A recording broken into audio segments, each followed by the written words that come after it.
You're listening to the Everyday Astrology Podcast. I'm Hilary Scott, your astrologer, and I'm here to bring you the current planetary conditions. So, welcome to the end of the eclipse portal. We have on the 10th, June 10th, we have at about, I guess it depends on where you are, but at 6:53 a.m., that would be Eastern time, we'll have the solar eclipse in Gemini. So it's a powerful day. There's a lot of planets involved in it, which makes it even more powerful. Like, for instance, Mercury is right there and the moon is there. Of course, the North Node is there, always on the eclipses, or the nodes, and the sun. So there's a bunch of Gemini planets. And then we also have Neptune and Jupiter, both in Pisces, another mutable sign. So there's lots of mutable energy. It's kind of like having the energy to shape and form and mold and twist things into like new versions of reality. So it's very, very creative, but it's also intense, I guess you could say, because there's so much at stake in the world right now and everything that's going on. Everything that happens astrologically kind of amplifies or gives the potential to amplify the things, they're connected to each other, as above, so below. So with this particular combination of planets, there could be like more volatile situations. There could be earth events that occur, often earthquakes and stuff will occur. Between the eclipse portals, so that we had the last one in Sagittarius a couple of weeks ago, and that was a lunar eclipse, so much change happens. And in Sagittarius, it wants the truth to come out and justice to be served and freedom to be had. It's a very kind of philosophical, truth-seeking, benevolent energy. And I think that triggered a lot of, like in Canada here, we had, which I think is that's definitely truth coming out. But there was a discovery, and I guess this must have been going on for a while for them to have been able to count the bodies, where there's a residential school. So in Canada, I don't know if you know, it's not just Canada. It happened in all the Commonwealth countries, so Australia and New Zealand. I have heard of it happening in parts of the US as well. But they took, and I'm sure I've spoken about it before because it gets me all riled up, but the Canadian government, along with the church, decided they were going to assimilate Indigenous children and make them get rid of all of their cultural awareness and language and understanding. And so it was mandated that children 4 and up be taken from their parents and put in these residential schools. And it turns out that like over 50,000 children were never returned home. And there was a point in time, I guess it might have even been quite a few years ago, where they were excavating a residential school burial ground. And these are unmarked graves, right? It's not like here's the little cemetery. This is like, throw the body down in there kind of situation. So anyway, there was a situation that went, that they were digging up bodies and then there was a halt put to it. They took all the funding away. They didn't allow it to be. People, were silenced. It was a big deal. And that was going in Ontario. And at the time, I just recently learned about this in the last few months. And I was like, what? How could I have not known about this? But of course it was silent. So at the time, I didn't know I should be digging around and looking. And it turns out that this school in Kamloops, which is actually a lovely little Canadian desert town where my dad lives, there's a residential school there, and there's even a story that comes out of this school that, and the man who told the story that he remembered from when he was a boy, once he started telling the story, he actually went on a radio show, and then he was kind of silenced by, he suddenly unexpectedly died in the hospital. So it's a very fishy story, and I won't get into it too much because I don't know, I don't want to get censored or who knows what could happen.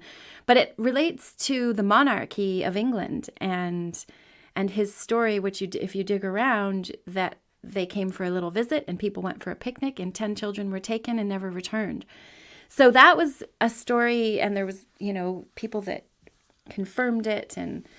But now anybody that was witness to that is dead, so it can't be spoken of. But it turns out that this is the same school in Kamloops, and they found a mass grave with 215 children's bodies in it from ages 3 and up, they said.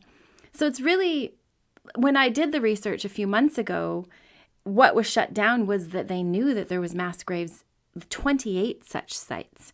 So in Canada now, this has come out. I don't even know how it leaked. I wonder if it came out because there's something else that they want to distract us from, or why it would come out now, because I'm sure it's been hidden many times that this has happened.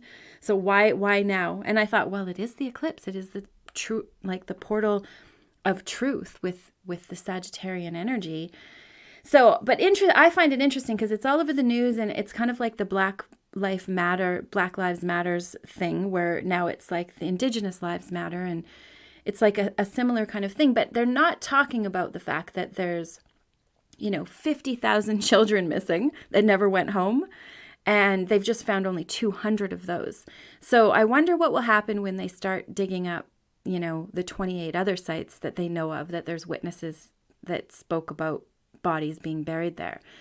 So it's quite shocking, but at the same time, like, long overdue that like, I'm a Canadian. I grew up here, and when I was enjoying my childhood, I had no idea that this was going on and that children were being taken away from their families, and it was completely hidden from everybody.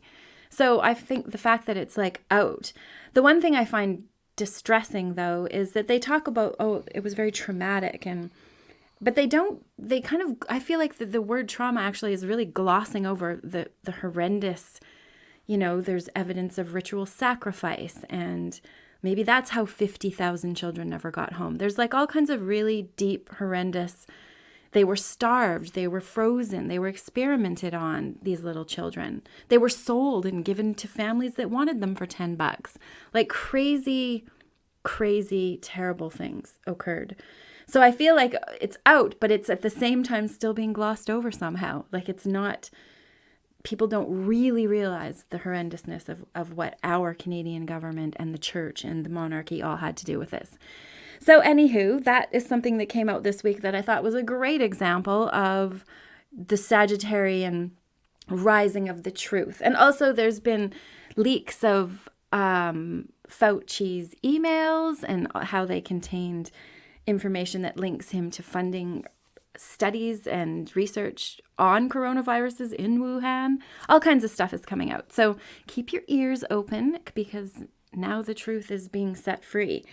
Now with this solar eclipses are kind of like more active. It's on the north node. It's pushing us towards our evolution, and we can't really deny it. There's a lot of planets there.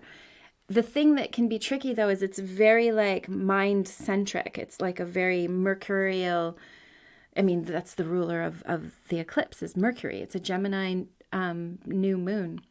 So our minds could be really fast and really efficient in thinking, but kind of also scattered if we're not careful too. Like we might get way too up in our heads and forget to come into our bodies and find out because our body kind of gives us our intuition, right? And tells us which way to go. And our minds can be like distracted and busy and not really seeing what the truth is.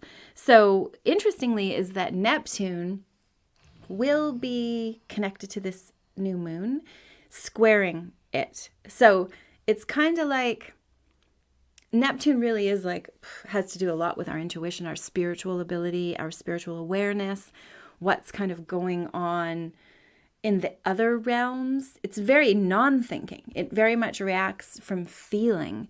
I actually have Neptune conjunct my moon and Mars, which I don't think I'd wish that on anybody. It's really tricky because Mars wants to like go, go, go. And I'm already got a Scorpio moon, so it's very emotional anyway. And then just, put Neptune in the middle of it. And it makes me I have a really hard time in the real world of time. Like it's always very vexing to me if I have to be there on time, or if I have to be somewhere. Like I was never good at having a boss, for instance, or being at school on time, or anything where someone else was trying to dictate how I spent my time. So that was always a dismal failure for me. But luckily, that trait did push me into like, oh, I need to work for myself. I need to be in charge of my own time. And when I am in charge of my own time, then I don't have a hard time, at having client meetings and doing things like that. So it's definitely pushed me into the spiritual realm. And even for my work, it's all very, otherworldly. We're looking at the planets and the stars and connecting to the cosmos and discussing past lives and future lives and all kinds of things that are so very interesting to Neptune. But it's also, it can make things fuzzy. I think I have a tendency with all that Neptune to project a lot more kindness onto people than they might deserve, which has been difficult for me to figure out. Or, like I can give people the benefit of the doubt long past when they should have been given it. That sort of thing. It's like it can be the martyr, right? So like, oh no, I'm such a victim. Look what happened. But if you got to be aware that you don't want to martyr yourself. So be careful with that energy. You want to use it creatively, and it could be highly creative. Like with all the Gemini energy, your verbal ability, your ability to write and communicate with words are very powerful right now. So if you have something to write, now's the time to write it. If you have something, to speak about or to communicate about, you should have a pretty, quite a lot of talent with your ability to put forth ideas. There could be like tricky bits with it being scattered. So if you do have to do a talk or you have to communicate something, try and spend the time organizing it first, because that'll help you communicate better. We do have, there is Saturn, like right before that, Saturn is trine the moon. So it does give us this Saturn stability in the middle of all this sort of, Gemini, fast moving, like lightning Mercury energy. We still have the Saturn, even though it's in air as well, it's still more grounded. It helps us build the foundation, write out the outline, figure out the steps involved in our goals. And our goals, it's nice to have goals that can shift and change as new information presents itself. But our goals, give us an aim, like something to aim for, so that as we're moving forward, we can see what other things show up. There might be other opportunities and things. And that could very much happen right now because the solar eclipse helps us to step into like who we are and offer our gifts to the world and be, in our own power and our own joy and our own resonance. So that is a really lucky thing. And it's also beginning new things. So with the new moon, it's the perfect time to set your intentions, figure out, what you want to create, what you want in the future. And especially anything to do with the Gemini energy, like maybe connect with people in your neighborhood. Maybe there's an issue going on with your siblings and a sibling relationship that you need to sort out. It's all very, communication is important, I guess would be a good way to put it. There also is something that's going on because the sun and the moon are so close to Mercury. It's called cazimi, which basically means that they're like right on top of each other, very close together. And so the influence can be a sign of luck and fortune, but it can also sort of like overshadow or eclipse, which we're actually having, the energy of that planet as well. So it depends on how it kind of works into your own chart and how it will play out. But definitely communications are going to be heightened and things relating to communications. So keep an eye open for that. Let's see here. We also have, excuse me, I need to take a sip of water. Now I know how to edit, so I can just cough if I want.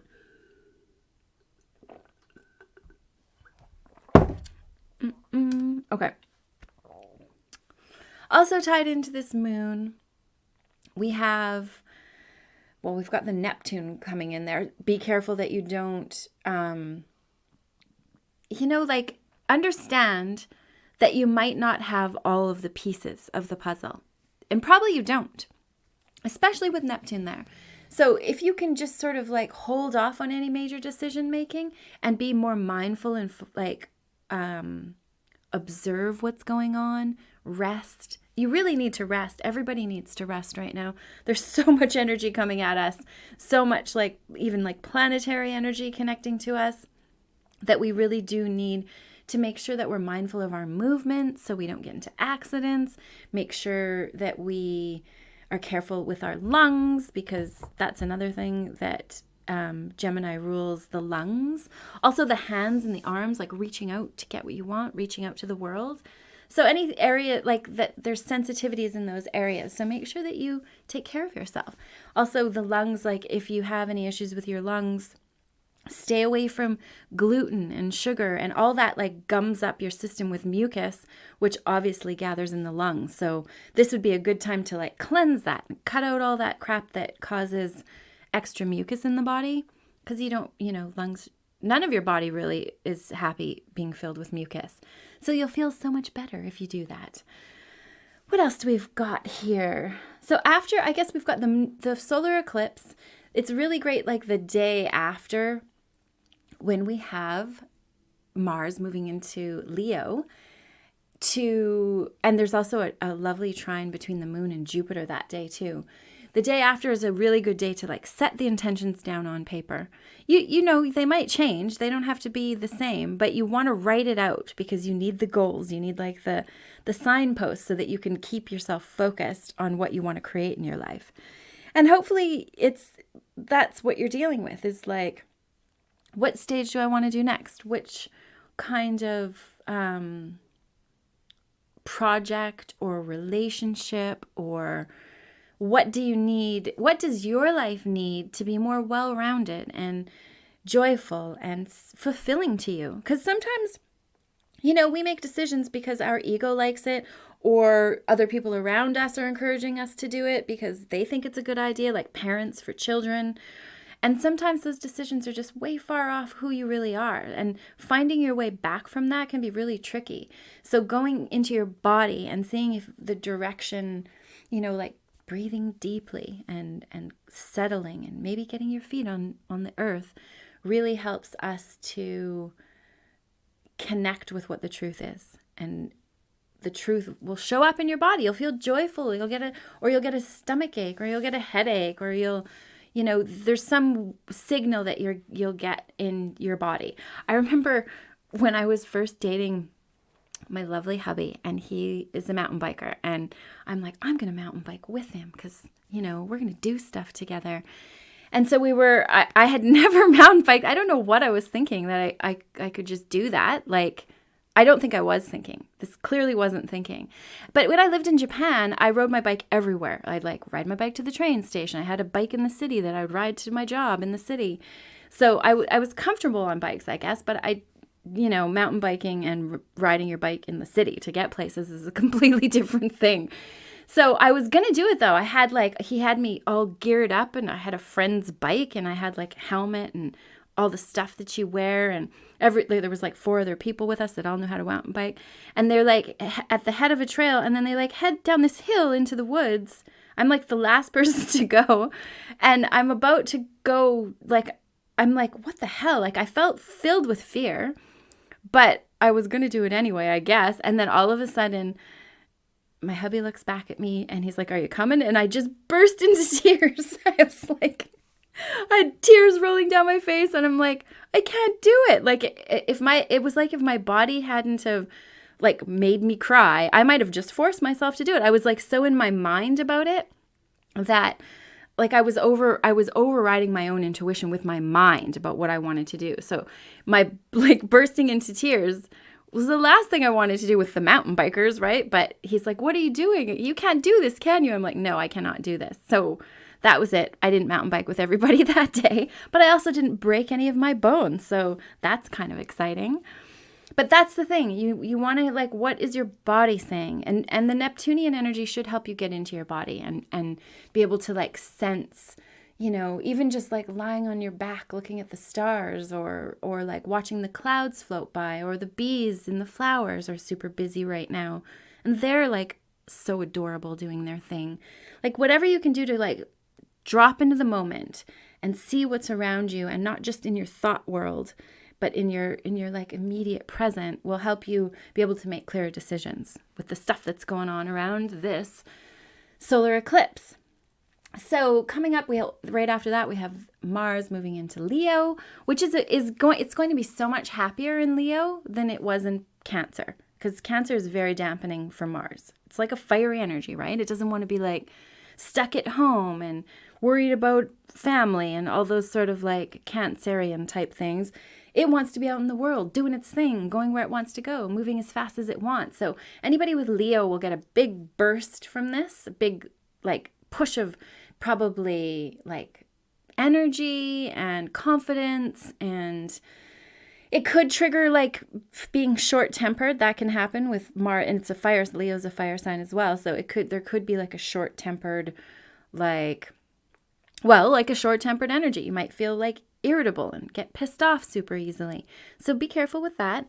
But if you use it to like, I don't know, maybe dance or work out, or I think dance is a good one because you could perform a dance, and Leo likes to perform. So whatever you can do to express the energy physically, especially with fire energy, and be careful also, like, don't be reckless, but it'll help you to like tap into the positive side of the energy rather than be frustrated or frustratable and irritable.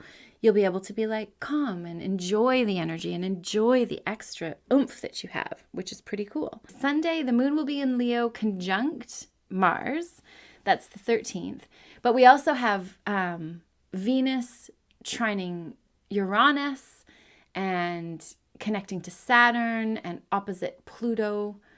And then there's a big square between the Sun and Neptune. That's like a kind of you might want to be like heading this way, but the Neptunian energy is like, oh, things aren't clear. We're not seeing the reality. Neptune can relate to like drug addiction, escapism, poisoning. It can relate to like, oops, I shouldn't have drank that, or I shouldn't have taken that kind of like realization that you might have contaminated yourself or poisoned yourself in some way. So be careful with that. Don't overdo drinking or food or anything that might, that could create toxins in the body. We're already like, swimming in a toxic soup of a world. So adding them in, when you know better is probably not a good idea, especially with Neptune, because Neptune is like pretty big. It's like the tsunami of energy, right? It's very powerful water energy. So if you want to use it for the greatest good, artistic things are wonderful. Spiritual things are wonderful. Keeping grounded is important. All the same for like what I was just talking about with the solar eclipse. But it's quite powerful in the evening of the 13th. You're definitely going to feel this Neptunian energy. So stay grounded if you can. Of course you can, like literally put your feet on the ground. Another good thing to do with Neptune is to like have a really lovely bath, like Epsom salts and essential oils, like maybe frankincense or marjoram is a really nice one, especially if you feel like unloved or lonely or sad. Marjoram really boosts your your self-love. Like you love you, so who cares if anybody else loves you? It's the most important thing if you love you.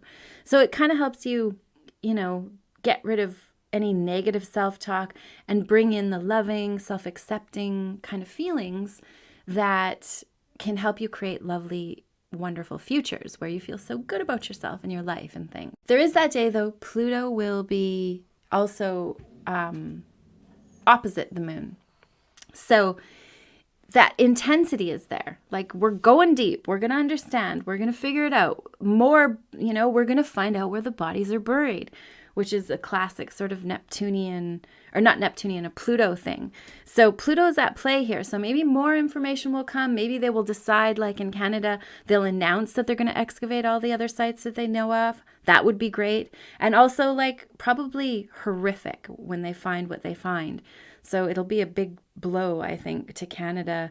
And hopefully maybe like open up the awareness of this not just being in Canada, but happening in New Zealand and Australia and other parts of the world where the Commonwealth was it was basically genocide was going on right under our noses all the way up to 1996. It was happening.